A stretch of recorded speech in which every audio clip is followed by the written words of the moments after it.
Tout d'abord, à défaut de valider le plan, nous validons en tout cas la performance de François Sargentini qui a réussi à faire exploser le compteur.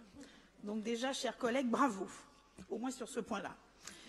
Donc en toute chose, j'allais dire, il y a la théorie et il y a la réalité. C'est votre deuxième plan déchets en 3 ans et nous en sommes encore aux pistes de réflexion. Mais j'avoue que c'est un peu difficile à vous suivre parce que ce que vous bannissiez hier, je parle entre autres du surtri, vous le proposez aujourd'hui. Ce plan déchets, pour nous, est un inventaire à la Prévert, sans que l'on puisse réellement voir comment tout ça s'imbrique, quand ça va voir le jour, combien ça coûte et surtout qui va payer. Alors je vais être bref parce que je vais partager mon intervention avec mon collègue Xavier Lacombe. Je vais insister sur 3 points et lui prendra le relais sur le côté plus technique du plan. Les données de base et les projections. Vous n'avez a priori pas appris du plan déchets de 2016. Votre objectif de 60% de tri à 5 ans, aujourd'hui, va s'appliquer sur un tonnage de déchets résiduels que nous ne validons pas. Les évaluations sur lesquelles repose votre plan, à savoir la production totale de déchets assimilés, sa projection dans le temps, c'est fondamental, et donc le tonnage résiduel restant sont une fois pour nous illusoires. Et quand on part sur de mauvaises bases, finalement c'est tout le plan qui vacille à l'arrivée. C'est l'erreur que vous aviez commise en 2016. Nous devions être à 60% de tri en 2019. Nous sommes à 26% de tri aujourd'hui. Résultat, 175 000 tonnes sur les bras, avec une capacité de traitement de 99 000 tonnes, je vous rassure, je ne vais pas donner trop de chiffres, sur 2 centres, et à minima 75 000 tonnes de déchets résiduels, qu'on le veuille ou non, qui seront voués, alors je ne vais pas dire l'exportation, mais en tout cas au transfert sur le continent. Les projections du CIVADEC, qui ont été validées à l'unanimité du Bureau, prévoient au bas mot entre 105 et 110 000 tonnes qui resteront à traiter à partir de 2022. Vous l'avez dit, Monsieur le Président de l'Office de l'Environnement, je ne suis pas certaine que vous l'ayez intégré dans le plan. Le tonnage global des déchets augmente tous les ans. C'est dû à l'augmentation de la population, avec une dynamique plus importante que la moyenne nationale, à l'augmentation du flux touristique.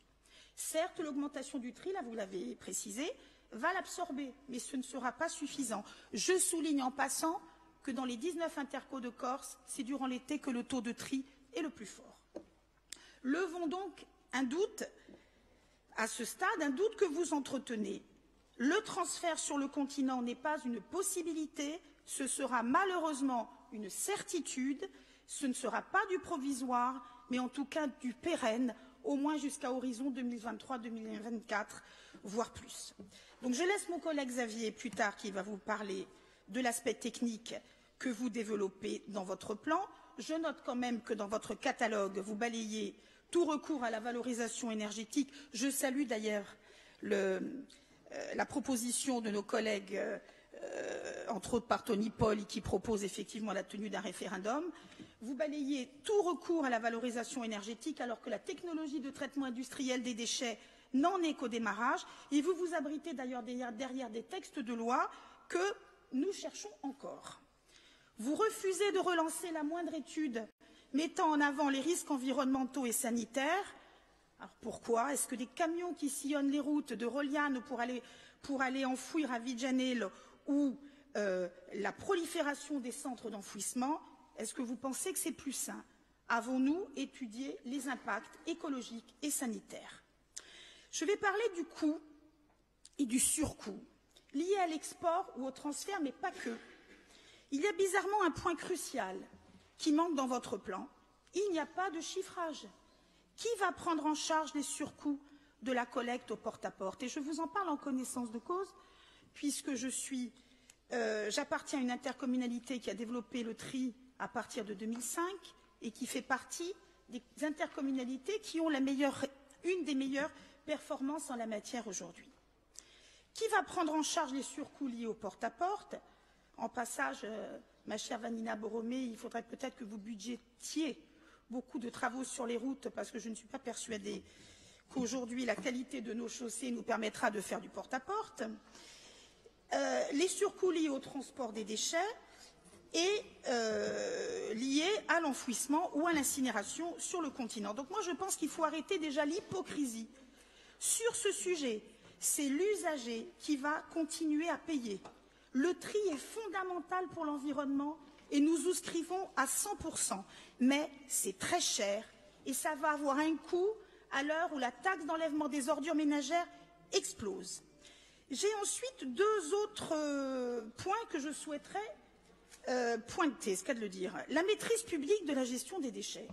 Je n'ai pas vu dans ce plan, à part effectivement le train, donc je fais un petit clin d'œil à mon ami Tony Paul, qui devrait peut-être s'apprêter à accueillir un CET à Vescovat, Vensolasca et Foleli, puisque nous attendons le train qui ne devrait pas tarder à arriver à Foleli.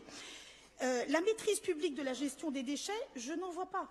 On part du train, et c'est un acte très important, à part effectivement la proposition de CET privé ou de centre de stockage, là aussi je n'ai pas tout compris, je n'en vois pas.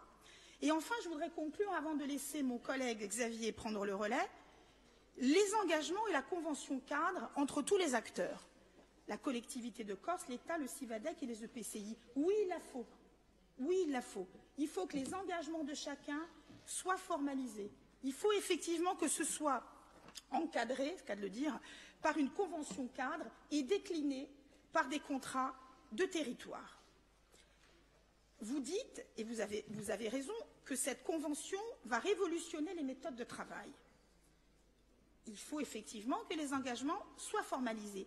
Je note en passant, et certains de mes collègues l'ont déjà repris, que vous avez annexé à ce projet, et c'était tout l'objet de notre demande de renvoi en commission, un projet de convention qui n'a pas pris en compte à ce stade, et j'ai bien noté effectivement que ce sera fait dans les jours qui viennent, qui n'a pas pris en compte à ce stade les retours des intercommunalités, alors que beaucoup ont travaillé pour apporter leur contribution à ce document, entre autres la Costa Verde, et nous l'avons fait de bon cœur.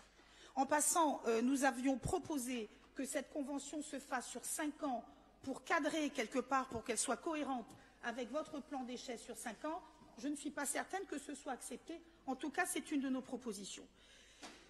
Donc, nous avons espoir, effectivement, que vous allez réunir les EPCI. Là, je sors ma casquette EPCI rapidement, parce que la validation de cette convention est fondamentale. Vous n'avez également pas intégré la contribution du CIVADEC, qui, au moins sur les données chiffrées, nous paraissait extrêmement pertinente. Donc, un petit clin d'œil en matière de méthode et de co-construction, je vais vous dire qu'on peut mieux faire.